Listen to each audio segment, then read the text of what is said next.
Hello viewers, आज हम approach to patient with gastrointestinal disease Harrison से पढ़ने वाले हैं। फुल डिटेल में रीडिंग करेंगे। तो सबसे पहले है anatomic concentrations. The gastrointestinal tract extends from mouth to the anus which is composed of several organs with distinct functions. ये तो आपको पता ही है कि जो हमारा गैस्ट्रोइंटेस्टाइनल सिस्टम है वो कहाँ से कहाँ तक एक्सटेंड करता है, माउथ से एनस तक। ठीक है, एंड वो किस चीज़ क्या क्या है उसके अंदर, ऑर्गन्स हैं बहुत सारे, और हर एक ऑर्गन का अपना अपना फंक्शन है।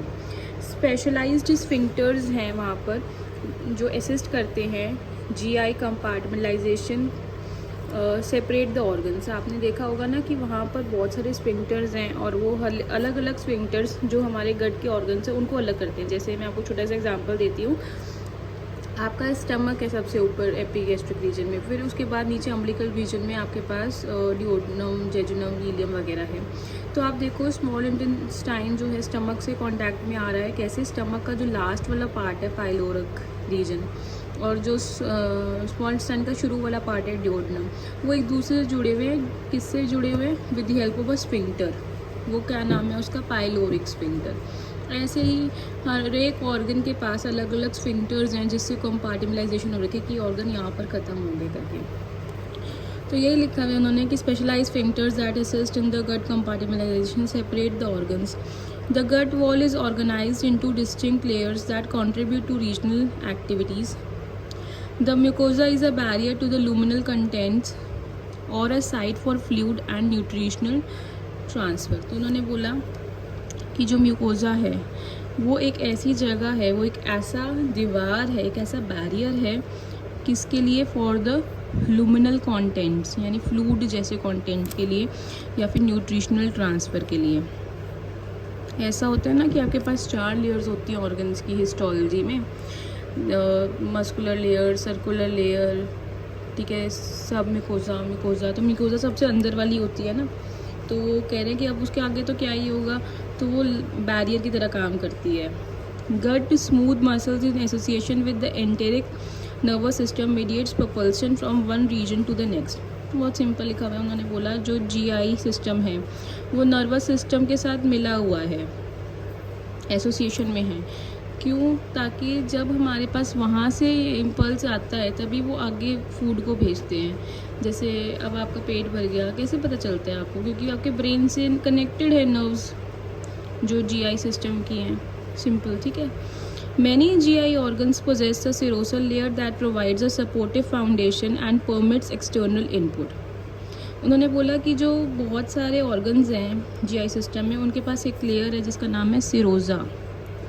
वो क्या करती है? वो सपोर्ट प्रोवाइड करती है और वो सपोर्टिव फाउंडेशन है और वो परमिट करती है एक्सटर्नल आउटपुट को। Interaction with the other systems serve the needs of the gut and the body. तो अलग अलग बॉडी के जो सिस्टम्स हैं वो आपस में इंट्रैक्ट करते हैं, तभी जो बॉडी की प्रॉपर नीड है वो सर्व होती है ना। जीआई सिस्टम नर्वस सिस्टम से कनेक्टेड है, थायरॉयडल सिस्टम से कनेक्टेड है। तो अगर थायराइड का लेवल ऊपर नीचे होता है तो ये भी अफेक्ट होता है। तो ये सारे के सारे इकट्ठे मिलके काम करते हैं, तभी जो बॉडी परफॉर्म कर पाती है एक्टिविटी उसके बाद होती है ना। Interaction with the other system need serves the needs of the gut and the body. Pancreatico biliary conduits deliver bile and enzymes into the duodenum. ठीक है, इन्होंने बोला कि जो पैनक्रियाज है वहाँ से बाइल और एंजाइम्स ड्यूडेनम के अंदर आते हैं, है ना। पहले स्टमक होता है, स्टमक के बाद आपका पैनक्रियाज होता है, उसके बीच में फिर ड्यूडेनम वगैरह होता है। तो उन्होंने बोला कि भाई बाइल वगैरह आता है, कैसे आता है बाइल? लाओ, सिंपल सी चीज़ है। आपके पास ये है कॉमन हेपेटिक डक्ट, कैसे बनी वो? लेफ़्ट हेपेटिक आर्टरी और राइट हेपेटिक आर्टरी को जोड़ के यहाँ पे एक सिस्टिक डक्ट होती है। ये दोनों मिलके बनाती है कॉमन बाइल डक्ट। ठीक है, ये कॉमन बाइल डक्ट जुड़ी होती है पैनक्रिएटिक डक्ट से। अब वो जुड़ी होती है जिसकी वजह से जो भी बाइल आपका बन रहा है वो लिवर के अंदर बेसिकली गॉल ब्लैडर के स्टोर करता है ना, गॉल ब्लैडर जो होता है लिवर के सबसे नीचे होता है, तो वो अल्टीमेटली कहाँ पे बन जाता है, पैनक्रिएटिक में। उन्होंने यही लाइन लिखी हुई है कि pancreatico biliary conduits deliver the bile and enzymes into the duodenum. The vascular supply is modulated by GI activity, lymphatic channels assist in gut immune activities. Intrinsic nerve provides the control of propulsion and fluid regulation. Extrinsic neural input provides volitilation or involuntary control that is specific for gut region. उन्होंने बहुत simple बोला हुआ है, उन्होंने बोला कि दो तरह की नर्व्स है, एक इंट्रिंसिक नर्व्स है और एक एक्सट्रिंसिक नर्व्स है। जो इंट्रिंसिक नर्व्स है वो क्या करती है, जो भी आपका फ्लूइड है या जो आपका फूड है उसकी रेगुलेशन में मदद करती है इंट्रिंसिक वाली, और जो एक्सट्रिंसिक वाली होती है वो इनवॉलेंट्री कंट्रोल को संभालती है। इनवॉलेंट्री कंट्रोल जो होता है मतलब जो आपके हाथ में नहीं होता वो उसको संभालती है। तो इसमें इतना ही है अभी एनाटॉमी कंसंट्रेशंस में। आगे हम फंक्शन ऑफ जीआई ट्रैक्ट पढ़ेंगे अगली वीडियो में। छोटी छोटी वीडियो होंगी, देखना आसान होगा और आपको भी अच्छा लगेगा। लंबी वीडियो देखना थोड़ा मुश्किल होता है। Thank you for watching this video.